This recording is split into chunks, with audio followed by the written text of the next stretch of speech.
아침에 눈을 뜨고 가장 먼저 하시는 일이 무엇인가요? 혹시 물 한 잔을 드시나요? 아니면 커피나 차부터 찾으시나요?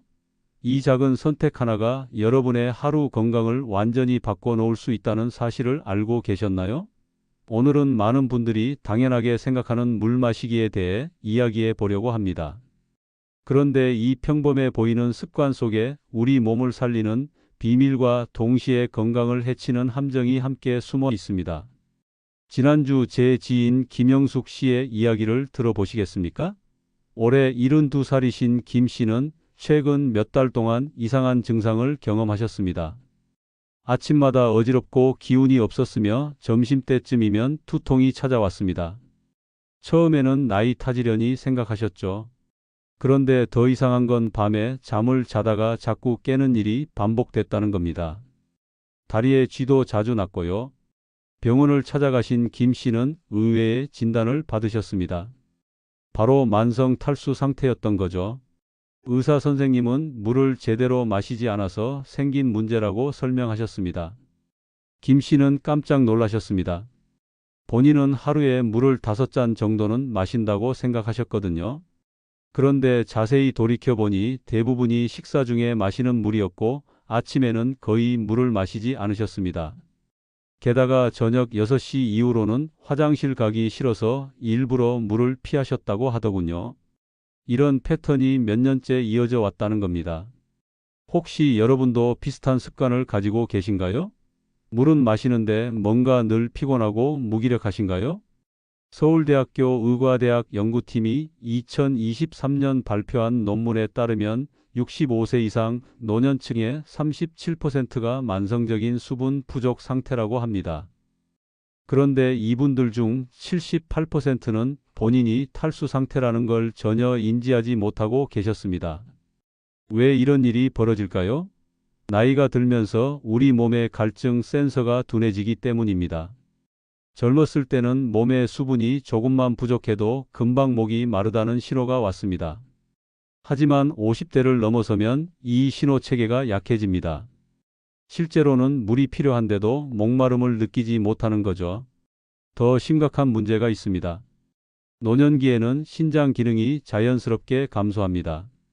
20대와 비교했을 때 70대의 신장 기능은 평균 30에서 40% 정도 떨어진다고 합니다.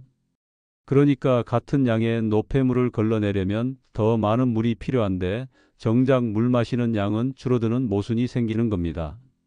게다가 많은 분들이 당뇨약이나 혈압약을 드시는데 이런 약물들은 수분 배출을 증가시킵니다. 약을 먹으면서 물은 충분히 마시지 않으면 탈수는 더욱 심해질 수밖에 없습니다. 그렇다면 물을 많이 마시기만 하면 다 해결될까요?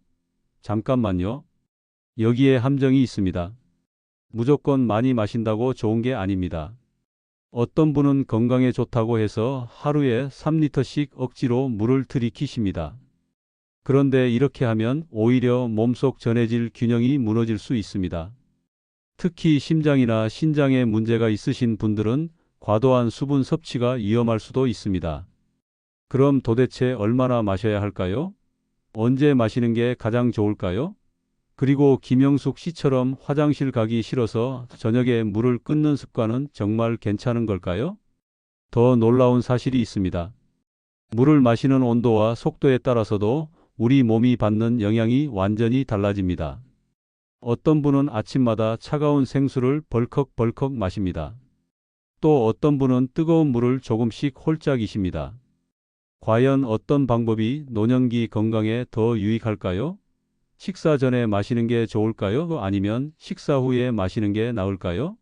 이런 질문들에 대한 답이 생각보다 훨씬 중요합니다.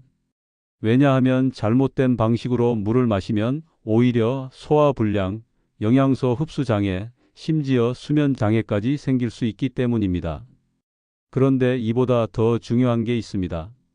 많은 분들이 놓치고 있는 결정적인 타이밍이 있다는 겁니다. 이 타이밍을 놓치면 아무리 물을 열심히 마셔도 효과가 반감됩니다. 반대로 이 타이밍만 제대로 지키면 같은 양의 물로도 훨씬 큰 건강 효과를 볼 수 있습니다. 김영숙 씨가 결국 건강을 되찾은 비결도 바로 이 타이밍과 관련이 있습니다. 여러분 혹시 이런 증상 중 하나라도 경험하고 계신가요? 아침에 일어났을 때 입이 바싹 마르거나 목소리가 쉽니까? 소변 색깔이 진한 노란색이나 갈색에 가깝습니까? 피부를 꼬집었을 때 탄력이 없이 주름이 그대로 남아 있습니까? 조금만 움직여도 어지럽거나 가슴이 두근거립니까? 변비가 있거나 피부가 건조하고 가렵습니까? 이 증상들은 모두 몸이 보내는 수분 부족 신호입니다. 하지만 대부분 사람들은 이걸 그냥 나이 들어서 생기는 자연스러운 현상이라고 넘깁니다. 물 한 잔이 이렇게 중요한 줄 누가 알았겠습니까? 그냥 목마를 때 마시면 되는 거 아닌가요? 사실 이게 가장 큰 오해입니다. 물은 단순히 갈증을 해소하는 음료가 아닙니다. 우리 몸속 모든 세포가 제대로 작동하려면 물이 필요합니다. 혈액순환, 영양소 운반, 노폐물 배출, 체온 조절, 관절 윤활, 심지어 뇌 기능까지 모두 물과 직접적인 연관이 있습니다. 노년기에는 이 모든 기능이 더 예민해집니다. 그래서 물 마시는 방법 하나로도 건강 상태가 크게 달라질 수 있는 겁니다. 자, 그럼 이제부터 본격적으로 알아보겠습니다. 건강을 해치는 잘못된 물 마시기 습관들은 무엇이 있을까요? 많은 분들이 무심코 하고 있는 행동들 중에서 사실은 건강에 해로운 것들이 있습니다. 첫 번째로 생각해 볼 문제는 바로 식사 중 물 마시기입니다. 밥을 먹으면서 물을 계속 마시는 분들이 많으신데 이게 과연 좋은 습관일까요? 식사하면서 물을 많이 마시면 위액이 희석됩니다. 위액은 음식을 분해하고 소화하는데 꼭 필요한 강한 산성 액체입니다. 그런데 여기에 물이 많이 섞이면 농도가 옅어지면서 소화 능력이 떨어집니다. 일본 도쿄 대학 소화기내과 연구팀이 60세 이상 노년층 420명을 대상으로 진행한 연구가 있습니다. 식사 중에 물을 500ml 이상 마시는 그룹과 200ml 이하로 마시는 그룹을 비교했더니 흥미로운 결과가 나왔습니다. 많이 마시는 그룹에서 식후 더부룩함, 속쓰림, 소화불량을 호소하는 비율이 2.3배 높았다고 합니다. 그렇다고 식사 중에 물을 아예 마시지 말라는 얘기는 아닙니다. 적당량은 필요합니다. 특히 음식을 삼키기 어려우신 분들에게는 물이 도움이 됩니다. 문제는 과도한 양입니다. 식사 중에는 입을 적시고 음식을 넘기는 정도로만 마시는 게 좋습니다. 대신 식사 30분 전에 물 한 잔을 마시면 위를 준비시키는 효과가 있고 과식을 예방하는 데도 도움이 됩니다. 식사 후에는 최소 30분에서 1시간 정도 지난 뒤에 물을 마시는 게 소화에 유리합니다. 두 번째로 조심해야 할 습관은 차갑거나 뜨거운 물을 급하게 마시는 겁니다.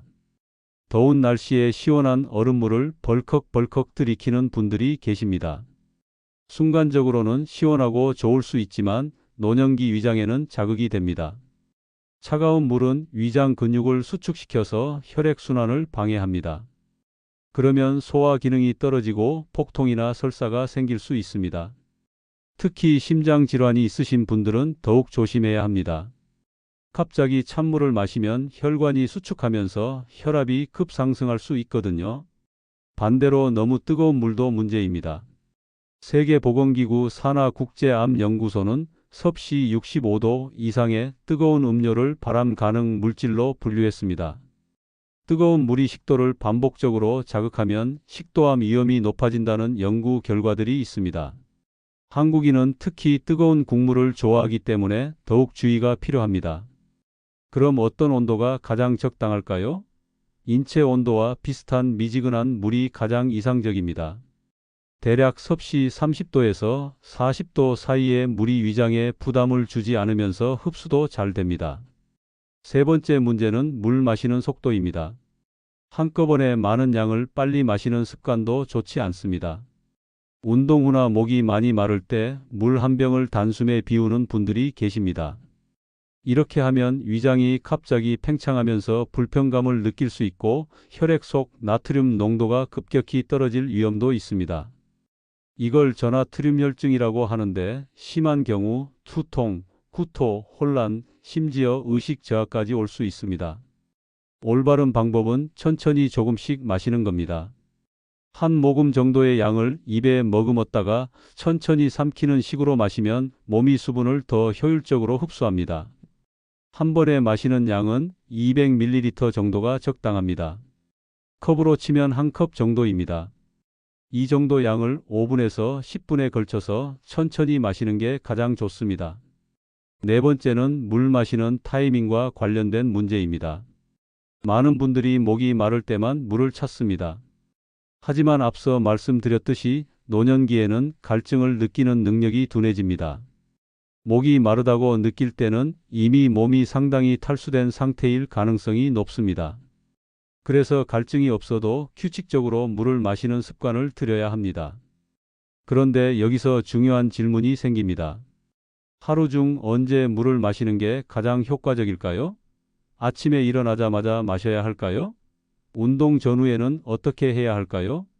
약을 먹을 때는 물을 어떻게 마셔야 할까요? 그리고 많은 분들이 궁금해하시는 저녁 시간대에 물 섭취는 정말로 피해야 하는 걸까요? 이런 타이밍의 문제는 생각보다 훨씬 중요합니다. 왜냐하면 같은 양의 물이라도 언제 마시느냐에 따라 몸에 미치는 영향이 완전히 달라지기 때문입니다. 또 한 가지 많은 분들이 실수하는 부분이 있습니다. 커피나 차를 물 대신 마시는 습관입니다. 카페인이 들어간 음료는 이뇨 작용을 촉진해서 오히려 몸속 수분을 빼앗아갑니다. 하루에 커피 서너 잔을 마시면서 순수한 물은 거의 마시지 않는 분들이 계십니다.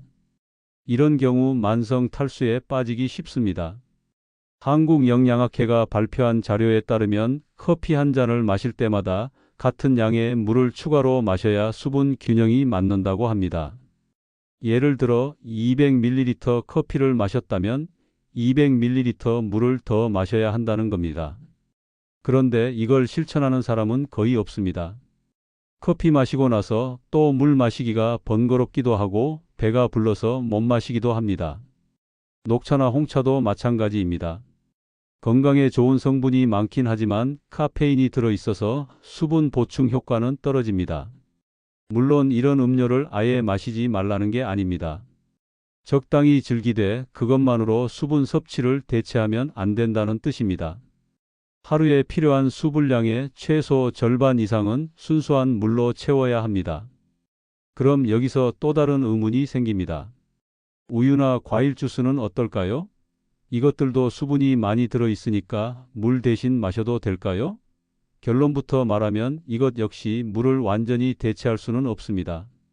우유는 단백질과 지방이 포함되어 있어서 소화 과정을 거쳐야 하고 과일 주스는 당분이 많아서 혈당을 급격히 올릴 수 있습니다. 특히 당뇨가 있으신 분들은 과일 주스를 물처럼 마시면 위험합니다. 이쯤 되면 이런 생각이 드실 겁니다. 그럼 도대체 뭘 어떻게 마셔야 한다는 건가요? 너무 복잡한 거 아닌가요? 맞습니다. 처음에는 복잡하게 느껴질 수 있습니다. 하지만 핵심 원칙은 간단합니다. 순수한 물을 기본으로 하되 다른 음료는 기호에 따라 적당히 즐기면 됩니다. 그리고 물을 마실 때는 온도와 속도와 타이밍을 신경 써야 합니다. 자, 이제 좀 더 구체적인 이야기를 해보겠습니다. 노년기에 물을 제대로 마시지 않으면 어떤 일이 벌어질까요? 단순히 목이 마른 정도에서 끝나는 게 아닙니다. 우리 몸은 70%가 물로 이루어져 있습니다. 나이가 들면 이 비율이 60% 정도로 떨어집니다. 그러니까 젊었을 때보다 몸속 수분 저장 능력이 떨어진다는 뜻입니다. 이 상태에서 물을 충분히 마시지 않으면 여러 문제가 동시다발적으로 생깁니다. 먼저 혈액이 끈적해집니다. 혈액의 90% 이상이 물입니다. 수분이 부족하면 혈액 농도가 진해지고 점성이 높아집니다. 그러면 심장이 피를 전신으로 보내는데 더 많은 힘을 써야 합니다. 혈압이 올라가고 심장 부담이 커지는 거죠. 또한 끈적한 혈액은 혈전을 만들기 쉽습니다. 혈전이 뇌로 가면 뇌졸중이 되고 심장으로 가면 심근경색이 됩니다. 대한순환기학회가 2022년 발표한 연구 결과를 보면 하루 물 섭취량이 1리터 미만인 노년층에서 심혈관 질환 발생률이 1.8배 높았습니다. 물을 충분히 마시는 것만으로도 심장 건강을 지킬 수 있다는 증거입니다. 그런데 많은 분들이 이 사실을 모르고 계십니다. 약만 열심히 먹으면 되는 줄 압니다. 물론 약도 중요하지만 기본이 되는 생활 습관이 뒷받침되지 않으면 약의 효과도 제한적입니다. 다음으로 신장 기능이 악화됩니다. 신장은 피를 걸러서 노폐물을 소변으로 배출하는 장기입니다. 이 과정에서 엄청난 양의 물이 필요합니다. 하루에 신장을 통과하는 혈액량이 무려 180리터나 됩니다. 이 중에서 99%는 재흡수되고 1%만 소변으로 나갑니다. 그런데 수분이 부족하면 신장이 노폐물을 효과적으로 걸러낼 수 없습니다. 요산, 크레아티닌 같은 노폐물이 몸에 쌓이면 신장 손상이 가속화됩니다. 신장 기능이 떨어지면 다시 노폐물이 더 많이 쌓이는 악순환이 반복됩니다. 초기에는 증상이 거의 없어서 모르고 지나가지만 나중에 발견했을 때는 이미 만성 신부전으로 진행된 경우가 많습니다. 투석이나 신장 이식까지 가는 환자 중 상당수가 평소 물을 충분히 마시지 않았던 분들입니다. 뇌 기능에도 영향을 미칩니다. 뇌는 우리 몸에서 가장 많은 물을 함유한 장기입니다. 뇌 무게의 약 75%가 물입니다. 수분이 2%만 부족해도 인지 기능이 떨어진다는 연구 결과가 있습니다. 집중력이 흐려지고 기억력이 감퇴하며 판단력이 저하됩니다. 노년기 치매와 건망증이 다 나이 탓만은 아닐 수 있다는 겁니다. 영국의 한 대학 연구팀이 실험을 했습니다. 60대 이상 노인들을 대상으로 수분 섭취량을 조절하면서 인지 검사를 진행했더니 흥미로운 결과가 나왔습니다. 물을 충분히 마신 그룹은 복잡한 문제 해결 능력이 14% 향상됐고 반응 속도도 빨라졌습니다. 반면 수분 섭취를 제한한 그룹은 집중력과 단기 기억력이 눈에 띄게 떨어졌습니다. 관절 건강에도 물이 필수적입니다.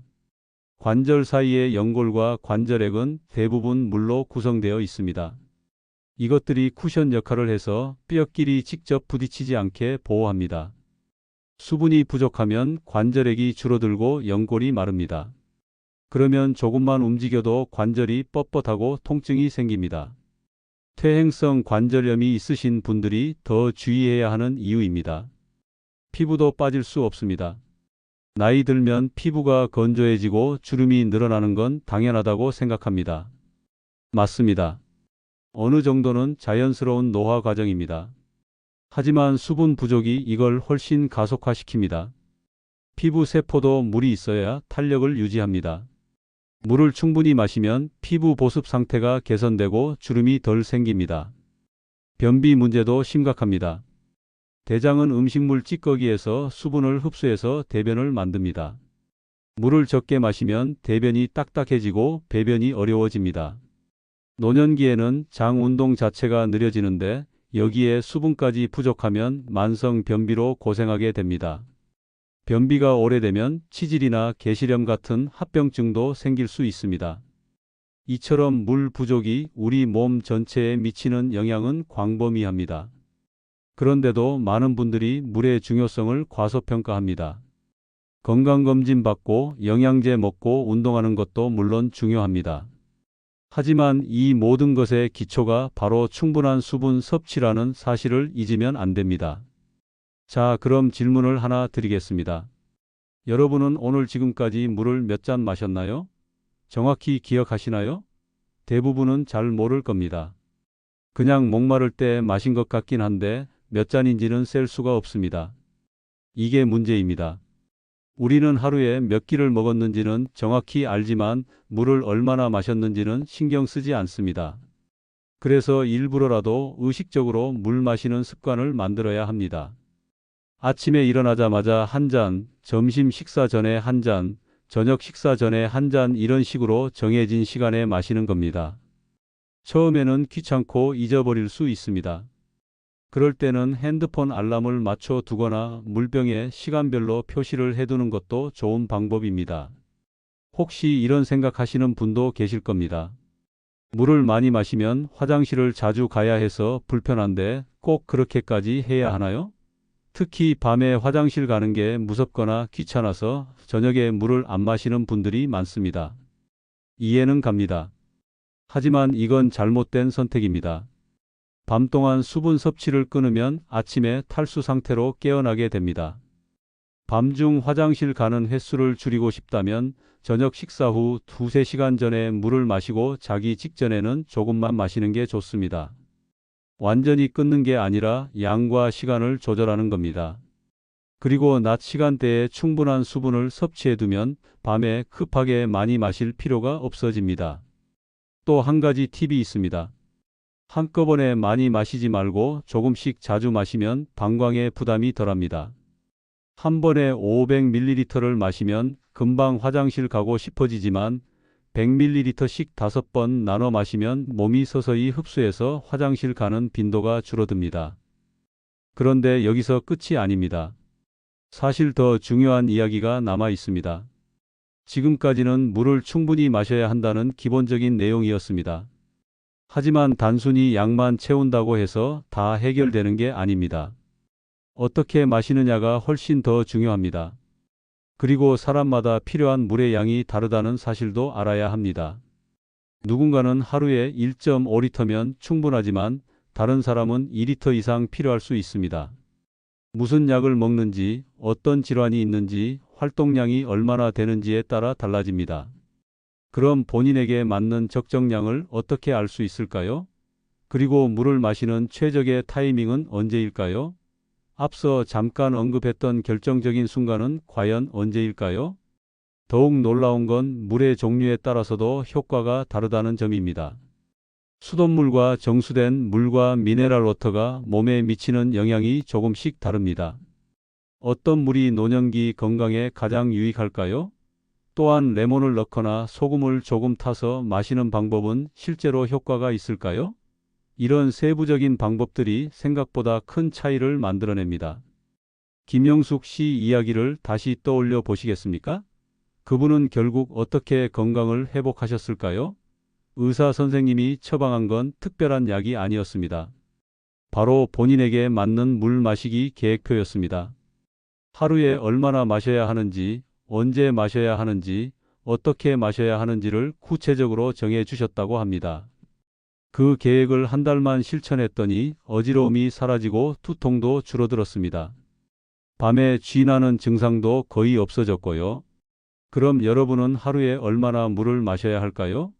흔히 하루 8잔이라는 이야기를 들으셨을 겁니다. 그런데 이게 모든 사람에게 똑같이 적용되는 정답일까요? 결론부터 말하면 아닙니다. 사람마다 필요한 수분량이 다릅니다. 체중, 활동량, 건강 상태, 복용하는 약물, 심지어 거주 지역의 기후까지 고려해야 합니다. 세계보건기구와 미국 국립의학원에서 제시한 기준을 보면 성인 남성은 하루 약 3.7리터, 여성은 2.7리터의 수분이 필요하다고 합니다. 하지만 이건 음식에 포함된 수분까지 합친 총량입니다. 순수하게 물로만 마셔야 하는 양은 이보다 적습니다. 대략 남성은 2리터, 여성은 1.6리터 정도가 권장량입니다. 그런데 노년기에는 이 기준을 조금 조정해야 합니다. 대한노인병학회가 제안하는 방법이 있습니다. 본인 체중의 30을 곱하면 하루 필요한 수분량이 밀리리터 단위로 나옵니다. 예를 들어 체중이 60kg이라면 1800ml가 필요합니다. 70kg이면 2100ml가 되는 거죠. 이 중 약 80%를 물로 섭취하고 나머지는 음식이나 다른 음료로 채우면 됩니다. 그러니까 60kg인 사람은 하루에 물을 1440ml, 즉 약 1.5리터 정도 마시면 적당합니다. 하지만 여기서 끝이 아닙니다. 개인의 건강 상태에 따라 조절이 필요합니다. 신부전이나 신부전이 있으신 분들은 수분 섭취를 제한해야 할 수도 있습니다. 반대로 당뇨병이 있거나 이뇨제를 복용 중이라면 더 많이 마셔야 합니다. 설사나 구토가 있을 때도 평소보다 수분을 더 보충해야 합니다. 그래서 정확한 양은 담당 의사와 상담해서 정하는 게 가장 안전합니다. 본인이 물을 충분히 마시고 있는지 확인하는 간단한 방법이 있습니다. 바로 소변 색깔을 보는 겁니다. 소변이 맑고 연한 노란색이면 수분이 충분한 상태입니다. 진한 노란색이나 호박색이면 수분이 부족하다는 신호입니다. 거의 투명에 가까우면 오히려 물을 너무 많이 마신 거고요. 하루에 몇 번씩 소변 색깔을 체크하는 습관을 들이면 본인의 수분 상태를 쉽게 파악할 수 있습니다. 활동량에 따라서도 달라집니다. 운동을 하거나 땀을 많이 흘렸다면 추가로 물을 마셔야 합니다. 대략 30분 운동할 때마다 200에서 300ml 정도 더 마시면 됩니다. 여름철에는 겨울보다 500ml에서 1리터 정도 더 마시는 게 좋습니다. 에어컨이나 난방을 많이 틀어도 실내 공기가 건조해져서 수분이 더 필요합니다. 계절과 날씨도 중요한 변수입니다. 한국의 여름은 덥고 습해서 땀을 많이 흘립니다. 이때는 평소보다 물을 더 자주 마셔야 합니다. 겨울에는 춥다고 물을 덜 마시는 분들이 많은데 이것도 잘못입니다. 겨울철 실내는 난방 때문에 매우 건조합니다. 눈에 보이지 않지만 피부와 호흡을 통해 수분이 계속 빠져나갑니다. 그래서 겨울에도 충분한 수분 섭취가 필요합니다. 약물 복용도 고려해야 합니다. 혈압약 중에는 이뇨제 성분이 들어간 게 많습니다. 이뇨제는 소변량을 늘려서 혈압을 낮추는 약인데 당연히 수분 손실이 커집니다. 이런 약을 드신다면 물을 더 마셔야 합니다. 반대로 일부 신장 질환 치료제는 수분 축적을 일으킬 수 있어서 섭취를 제한해야 할 수도 있습니다. 서울 아산병원 신장내과 연구팀이 2024년 발표한 자료를 보면 이뇨제를 복용하는 노년층의 43%가 수분 섭취량을 조절하지 않아서 전해질 불균형을 겪는다고 합니다. 약을 먹으면서 물 마시는 양을 신경 쓰지 않으면 오히려 건강이 나빠질 수 있다는 뜻입니다. 약국에서 약을 받을 때 약사에게 수분 섭취에 대해 질문하는 것도 좋은 방법입니다. 그럼 이제 많은 분들이 궁금해하시는 타이밍 이야기를 좀 더 구체적으로 해보겠습니다. 하루 중 언제 물을 마시느냐가 정말로 중요할까요? 네, 매우 중요합니다. 같은 양의 물이라도 언제 마시느냐에 따라 몸에 미치는 영향이 달라집니다. 아침에 일어나자마자 마시는 물 한 잔은 특별한 의미가 있습니다. 밤새 잠을 자는 동안 우리 몸은 6시간에서 8시간 동안 수분 섭취 없이 지냅니다. 호흡과 땀으로 수분은 계속 빠져나가는데 보충은 안 되는 거죠. 그래서 아침에 깨면 몸이 가벼운 탈수 상태에 있습니다. 이때 물 한 잔을 마시면 혈액순환이 개선되고 신진대사가 활발해집니다. 장 운동도 촉진돼서 배변 활동에 도움이 됩니다. 일본 교토대학 의학부에서 진행한 연구가 흥미롭습니다. 아침 공복에 물 400ml를 마신 그룹과 마시지 않은 그룹을 비교했더니 물을 마신 그룹에서 아침 혈압이 평균 7mm 수은주 낮았고 혈당 조절도 더 안정적이었다고 합니다. 단순히 물 한 잔이 이런 차이를 만들어낸 겁니다. 운동 전후에도 수분 섭취가 중요합니다. 운동 30분 전에 물 한 잔을 마시면 운동 중 탈수를 예방할 수 있습니다. 운동 중에는 15분마다 몇 모금씩 마시는 게 좋습니다. 운동이 끝난 후에는 손실된 수분을 보충해야 합니다. 운동 전후로 체중을 재서 줄어든 만큼 물을 마시면 정확합니다. 대략 체중 1kg 감소당 1리터에서 1.5리터 정도 보충하면 됩니다. 식사 타이밍도 다시 한번 강조하겠습니다. 식사 30분 전에 물을 마시면 위를 준비시키고 과식을 방지합니다. 식사 중에는 최소한으로 마시고 식사 후 1시간 뒤에 마시는 게 소화에 유리합니다. 이 원칙만 지켜도 소화 불량이 많이 개선됩니다. 잠들기 전에는 어떻게 해야 할까요? 자기 2시간 전까지는 적당히 마시되 바로 직전에는 조금만 마시는 게 좋습니다. 완전히 끊으면 안 되지만 너무 많이 마시면 밤중에 화장실 때문에 잠을 설칩니다. 특히 전립선 비대증이 있는 남성분들은 더욱 조심해야 합니다. 그런데 여기서 한 가지 의문이 생깁니다. 이렇게 정해진 시간에만 마시면 귀찮고 불편하지 않을까요? 맞습니다. 처음에는 불편할 수 있습니다. 하지만 습관이 되면 자연스러워집니다. 중요한 건 완벽하게 지키려고 스트레스 받지 말고 큰 틀에서 실천하는 겁니다. 예를 들어 아침 기상 후 한 잔은 꼭 마시되 다른 시간은 유연하게 조절하는 식으로요. 핸드폰 앱을 활용하는 것도 좋습니다. 물 마시기를 알려주는 앱들이 많이 나와 있습니다. 정해진 시간마다 알림을 주고 하루 섭취량을 기록할 수 있어서 편리합니다. 처음 한두 달은 이런 도구를 사용하다 보면 나중에는 몸이 알아서 물을 찾게 됩니다. 자, 이제 물의 종류에 대해 이야기해 보겠습니다. 수돗물과 정수된 물과 생수 중에서 어떤 걸 마셔야 할까요?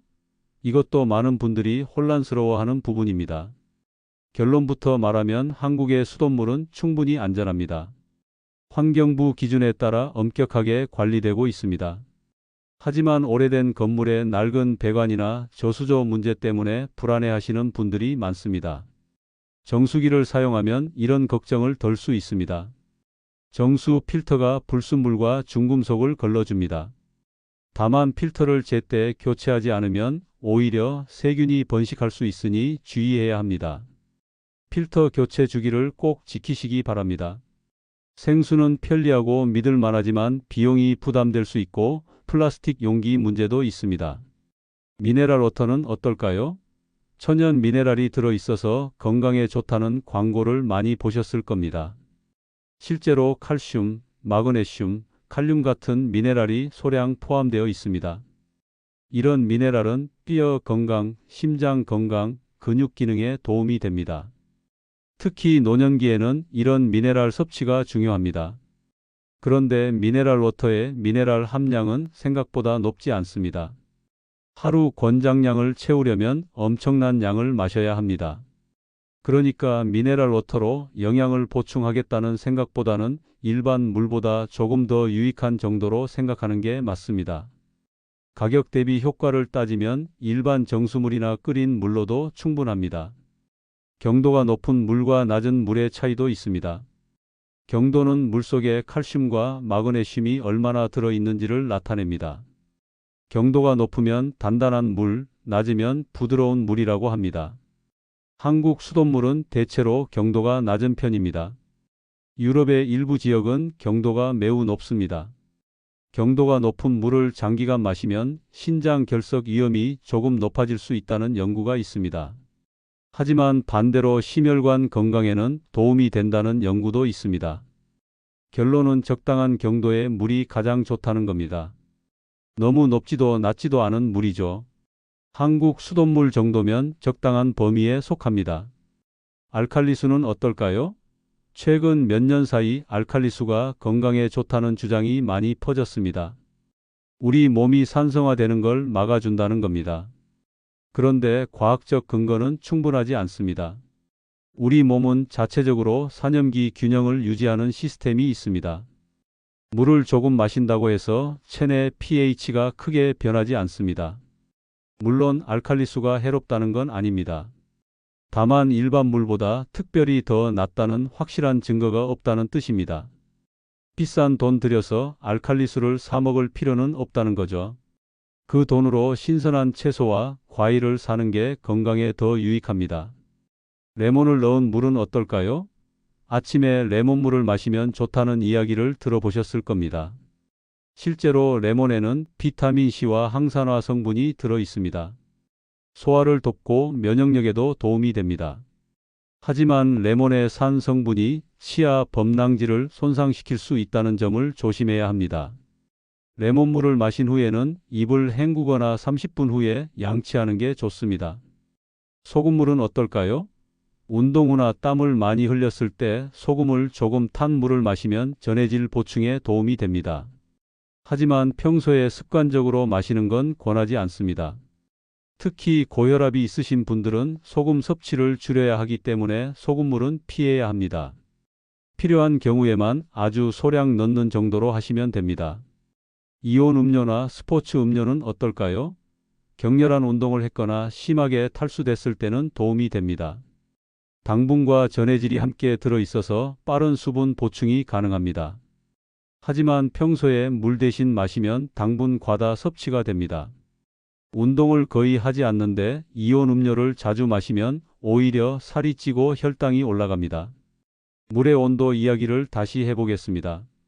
앞에서 미지근한 물이 좋다고 말씀드렸는데 좀 더 구체적으로 설명하겠습니다. 섭씨 30도에서 40도 사이의 물이 가장 이상적입니다. 이 온도는 체온과 비슷해서 몸에 자극을 주지 않습니다. 위장이 편안하고 흡수도 빠릅니다. 겨울철에 따뜻한 물을 마시면 몸을 데우는 효과도 있습니다. 혈액순환이 좋아지고 근육이 이완됩니다. 하지만 너무 뜨거우면 안 된다는 점을 다시 강조합니다. 입술에 대봤을 때 뜨겁다고 느껴지면 식혀서 마셔야 합니다. 후 불어서 마시는 정도면 너무 뜨거운 겁니다. 여름철에 시원한 물을 원하신다면 실온보다 약간 차가운 정도가 적당합니다. 냉장고에서 막 꺼낸 물은 피하시고 실온에 몇 분 두었다가 마시거나 얼음 한두 개 정도만 넣어서 미지근하게 마시는 게 좋습니다. 갈증 해소 효과는 조금 덜할 수 있지만 몸에는 훨씬 부담이 적습니다. 한 가지 팁을 더 드리면 물에 오이나 민트 잎을 넣어두면 향이 좋아져서 마시기 편합니다. 칼로리 걱정 없이 물에 풍미를 더할 수 있습니다. 단맛이 그리우신 분들은 스테비아 같은 천연 감미료를 아주 소량 넣는 것도 방법입니다. 하지만 가장 좋은 건 그냥 순수한 물에 익숙해지는 겁니다. 물병 선택도 중요합니다. 플라스틱 물병을 오래 쓰면 미세 플라스틱이 용출될 수 있습니다. 특히 뜨거운 물을 담으면 더 위험합니다. 유리병이나 스테인리스 물병을 사용하는 게 안전합니다. 들고 다니기에 가벼운 실리콘 물병도 좋은 선택입니다. 물을 보관하는 방법도 신경 써야 합니다. 한 번 마신 물병을 며칠씩 그냥 두면 세균이 번식합니다. 매일 깨끗이 씻고 완전히 말려서 사용해야 합니다. 여름철에는 특히 주의가 필요합니다. 뜨거운 차 안에 물병을 두면 상하기 쉽습니다. 마지막으로 강조하고 싶은 게 있습니다. 물을 마시는 건 단순히 목마름을 해소하는 행위가 아닙니다. 우리 몸 전체를 관리하는 가장 기본적이고 중요한 건강 습관입니다. 비싼 영양제나 건강식품도 좋지만 그보다 먼저 물을 제대로 마시는 습관부터 들이셔야 합니다. 그런데 아직 이야기하지 않은 게 남아 있습니다. 물을 마실 때 절대 놓쳐서는 안 될 황금 타이밍이 있습니다. 이 시간을 지키면 같은 양의 물로도 훨씬 큰 건강 효과를 볼 수 있습니다. 또한 특정 질환이 있으신 분들을 위한 맞춤형 물 마시기 전략도 있습니다. 이런 디테일한 방법들이 결국 여러분의 건강 수명을 결정합니다. 자, 이제 여러분이 가장 궁금해하셨던 황금 타이밍을 공개하겠습니다. 하루 중 물을 마시면 가장 효과적인 시간대가 정확히 5번 있습니다. 이 타이밍만 지켜도 건강 상태가 눈에 띄게 달라집니다. 첫 번째는 아침에 일어나자마자입니다. 눈을 뜨고 화장실 다녀온 후 바로 물 한 잔을 마시는 겁니다. 이때 마시는 물은 밤새 쌓인 노폐물을 씻어내고 잠들어 있던 장기들을 깨웁니다. 서울대병원 가정의학과에서 72세 이상 노인 180명을 대상으로 3개월간 실험했습니다. 매일 아침 기상 후 30분 내에 물 400ml를 마신 그룹과 그렇지 않은 그룹을 비교했더니 놀라운 결과가 나왔습니다. 물을 마신 그룹에서 변비 개선율이 68%, 아침 어지러움 감소율이 54%, 전반적인 활력 증진이 72% 나타났습니다. 단순히 물 한 잔이 이런 변화를 만들어낸 겁니다. 두 번째 황금 타이밍은 식사 30분 전입니다. 이때 물을 마시면 위액 분비가 준비되고 소화 효소가 활성화됩니다. 또한 포만감을 느껴서 과식을 예방할 수 있습니다. 노년기에는 식욕 조절이 어려워지는 경우가 많은데 식전 물 한 잔이 자연스러운 식사량 조절을 도와줍니다. 한 끼에 200에서 250ml 정도가 적당합니다. 세 번째는 운동 전후입니다. 운동 30분 전에 물을 마시면 체온 조절이 쉬워지고 근육의 산소 공급이 원활해집니다. 운동 후에는 땀으로 손실된 수분을 즉시 보충해야 합니다. 산책이나 가벼운 체조를 하시는 분들도 이 원칙은 똑같이 적용됩니다. 격렬한 운동을 하지 않더라도 몸을 움직이면 수분이 빠져나가기 때문입니다. 네 번째 타이밍은 오후 3시에서 4시 사이입니다. 이 시간대는 많은 분들이 나른함을 느끼는 시간입니다. 커피를 찾게 되는 때이기도 하죠. 하지만 커피 대신 물을 마시면 오후 피로가 줄어들고 집중력이 유지됩니다. 가벼운 간식과 함께 물 한 잔을 마시면 저녁 식사 전까지 활력을 유지할 수 있습니다. 다섯 번째는 잠들기 1시간에서 2시간 전입니다. 너무 늦게 마시면 밤중에 화장실 가야 하고 너무 일찍 끊으면 새벽에 탈수가 됩니다. 딱 이 시간대에 마지막으로 물을 마시면 밤새 수분 균형을 유지하면서도 숙면을 방해하지 않습니다. 양은 100에서 150ml 정도로 적당히 마시는 게 좋습니다. 이 5번의 타이밍을 모두 지키기 어렵다면 최소한 아침 기상 직후와 식사 30분 전 2가지만이라도 꼭 실천하시기 바랍니다. 이것만 해도 충분한 효과를 볼 수 있습니다. 나머지는 가능할 때마다 하시면 됩니다. 처음부터 완벽하게 하려고 하면 부담스러워서 오래 지속하기 어렵습니다. 그럼 구체적으로 어떻게 실천하면 될까요? 가장 쉬운 방법은 물병을 항상 눈에 보이는 곳에 두는 겁니다. 침대 옆 탁자에 물 한 병을 준비해 두면 아침에 일어나자마자 바로 마실 수 있습니다. 식탁에도 물병을 놓아두면 식사 전에 자연스럽게 마시게 됩니다. 거실 소파 옆에도 하나 두시고요. 물병에 시간을 표시해 두는 방법도 효과적입니다. 예를 들어 1.5리터 물병에 오전 10시까지 여기까지, 오후 2시까지 여기까지 하는 식으로 선을 그어두면 목표량을 쉽게 확인할 수 있습니다. 시각적으로 보이니까 마시는 걸 잊어버리지 않게 됩니다. 핸드폰 알람을 활용하는 방법도 있습니다.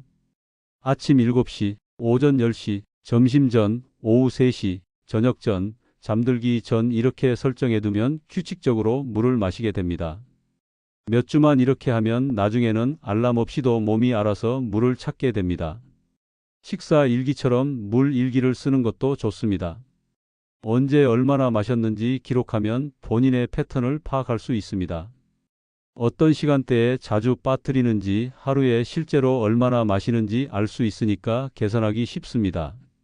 한 달 정도만 기록해 보시면 됩니다. 가족이나 친구와 함께 하는 것도 도움이 됩니다. 서로 물 마시기를 독려하고 격려하면 혼자 할 때보다 훨씬 잘 지켜집니다. 부부가 함께 실천하거나 같이 사는 가족끼리 하면 더 좋습니다. 서로 챙겨주고 칭찬해주면서 습관을 만들어가는 겁니다. 김영숙 씨가 건강을 회복한 비결도 바로 이 황금 타이밍을 지킨 덕분이었습니다. 의사 선생님이 준 계획표에는 정확히 이 5번의 타이밍이 적혀 있었습니다. 처음 일주일은 알람에 의존했지만 한 달 후에는 자연스럽게 몸이 그 시간에 물을 찾더랍니다. 지금은 6개월째 실천 중이신데 건강검진 결과도 많이 좋아졌다고 하시더군요. 여기서 한 가지 더 알려드릴 게 있습니다. 물을 마실 때 자세도 중요합니다.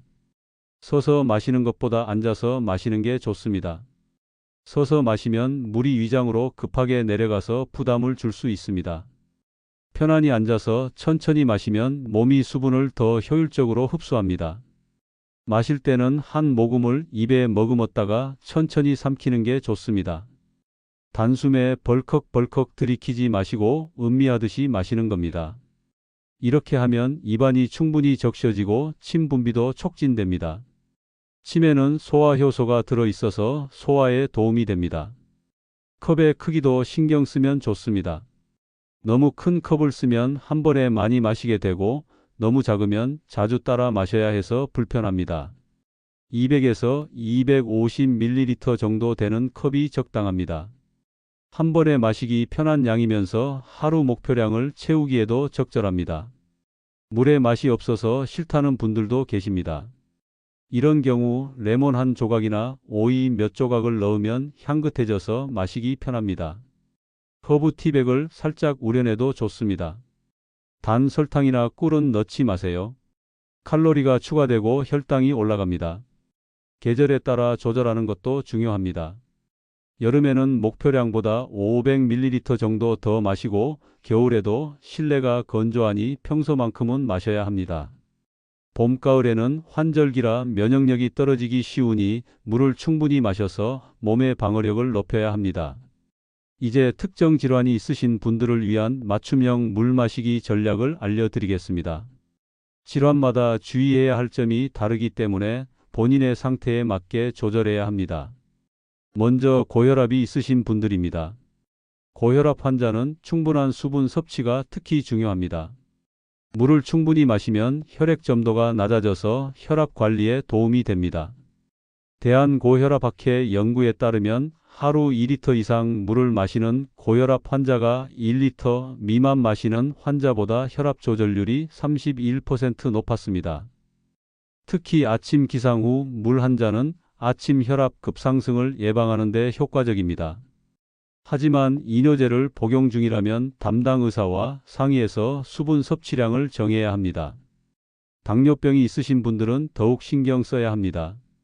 고혈당 상태에서는 소변으로 당분이 빠져나가면서 수분도 함께 손실됩니다. 그래서 당뇨 환자는 일반인보다 탈수 위험이 높습니다. 목이 자주 마르고 소변이 많이 나온다면 혈당 조절이 잘 안 되고 있다는 신호일 수 있습니다. 당뇨가 있으면 하루에 최소 2리터 이상 물을 마셔야 합니다. 식사 전후로 혈당을 체크하면서 물 섭취량도 함께 기록하면 좋습니다. 물을 충분히 마시면 혈당이 더 안정적으로 유지됩니다. 단 과일 주스나 이온 음료는 당분이 많으니 피하고 순수한 물만 마셔야 합니다. 신장 질환이 있으신 분들은 조심해야 합니다. 만성 신부전이나 투석을 받는 경우 수분 섭취를 제한해야 할 수 있습니다. 신장이 제대로 작동하지 않으면 과도한 수분이 몸에 축적되어 부종이나 신부전을 일으킬 수 있습니다. 반드시 신장내과 전문의와 상담해서 하루 수분 섭취량을 정해야 합니다. 신부전 환자도 비슷합니다. 심장 기능이 약해진 상태에서 물을 너무 많이 마시면 심장에 부담이 됩니다. 의사가 정해준 양을 정확히 지켜야 하고 몸무게를 매일 재서 급격한 변화가 있으면 즉시 병원에 연락해야 합니다. 일반적으로 하루 1리터에서 1.5리터 정도로 제한하는 경우가 많습니다. 관절염이 있으신 분들은 물을 충분히 마시면 증상 완화에 도움이 됩니다. 관절액과 연골의 주성분이 물이기 때문입니다. 류마티스 관절염 환자 120명을 대상으로 한 연구에서 하루 2리터 이상 물을 마신 그룹이 통증 지수가 평균 23% 감소했다는 결과가 있습니다. 관절 건강을 위해서라도 물은 꼭 챙겨 마셔야 합니다. 변비로 고생하시는 분들에게는 물이 특효약입니다. 아침 공복에 미지근한 물 한 잔을 마시면 장 운동이 활발해집니다. 식이섬유가 많은 음식과 함께 물을 충분히 마시면 변비가 많이 개선됩니다. 하루 최소 1.5리터에서 2리터는 마셔야 효과를 볼 수 있습니다. 치매 예방에도 물이 중요합니다. 앞서 말씀드렸듯이 뇌는 수분 함량이 매우 높습니다. 노인의학 전문 학술지에 실린 연구를 보면 충분한 수분 섭취가 인지 기능 저하를 늦춘다고 합니다. 물을 잘 마시는 노인이 그렇지 않은 노인보다 치매 발생률이 낮았습니다. 뇌 건강을 위해서라도 물을 규칙적으로 마셔야 합니다. 골다공증이 있으신 분들은 칼슘이 포함된 미네랄 워터를 선택하면 도움이 됩니다. 물론 물만으로 칼슘을 충분히 보충할 수는 없지만 조금이라도 더 섭취하는 게 좋습니다. 우유를 못 드시는 분들에게는 특히 유용합니다. 하루 한두 병 정도 미네랄 워터를 마시면 칼슘 섭취에 조금이나마 보탬이 됩니다. 피부 건조증이나 아토피가 있으신 분들도 물이 필수입니다. 피부 보습의 기본은 외부 보습제보다 내부 수분 공급입니다. 물을 충분히 마시면 피부 세포에 수분이 공급되어 건조함이 줄어듭니다. 피부과 전문의들도 환자들에게 가장 먼저 물을 많이 마시라고 조언합니다. 요로 감염이 자주 생기는 분들은 물을 많이 마셔서 세균을 씻어내야 합니다. 특히 여성 노인에게 흔한 문제인데 물을 충분히 마시면 소변량이 늘어나서 방광과 요도에 세균이 배출됩니다. 하루 2리터 이상 마시면 요로 감염 재발률이 현저히 낮아집니다. 약을 여러 가지 드시는 분들도 물을 충분히 마셔야 합니다. 약물이 몸속에서 제대로 작용하고 대사되려면 수분이 필요합니다. 약 먹을 때 물을 너무 조금 마시면 약이 식도에 걸리거나 위장 장애를 일으킬 수 있습니다. 약 먹을 때는 최소 200ml 정도 물과 함께 복용하세요. 이렇게 질환별로 다르긴 하지만 공통점이 있습니다. 대부분의 경우 물을 충분히 마시는 게 도움이 된다는 겁니다. 극소수의 특수한 경우를 제외하면 물 부족보다 물 과다가 문제되는 경우는 거의 없습니다. 본인이 신부전이나 신부전 같은 심각한 질환이 없다면 적극적으로 물을 마시는 게 맞습니다. 실제 사례를 하나 더 말씀드리겠습니다. 68세 박철수 씨는 당뇨와 고혈압을 동시에 앓고 계셨습니다. 약을 먹어도 혈당과 혈압이 불안정했고 자주 피곤하셨습니다. 그런데 물 마시기를 시작하면서 3개월 만에 당화혈색소가 7.8에서 6.9로 떨어졌고 혈압도 안정되었습니다. 약 용량은 그대로였는데 물만 제대로 마셨을 뿐인데 이런 변화가 생긴 겁니다. 박 씨가 실천한 방법은 간단했습니다. 아침에 일어나서 물 한 잔, 세끼 식사 30분 전에 각각 한 잔씩, 오후 간식 시간에 한 잔, 자기 전에 반 잔 이렇게 하루 5번 정해진 시간에 마셨습니다. 총 1.8리터 정도였습니다. 처음에는 화장실이 불편했지만 2주 정도 지나니 몸이 적응했다고 합니다. 이렇듯 물 마시기는 특별한 비용도 들지 않고 누구나 쉽게 실천할 수 있는 건강 습관입니다. 비싼 건강기능식품이나 의료기기를 살 돈이 없어도 물은 마실 수 있습니다.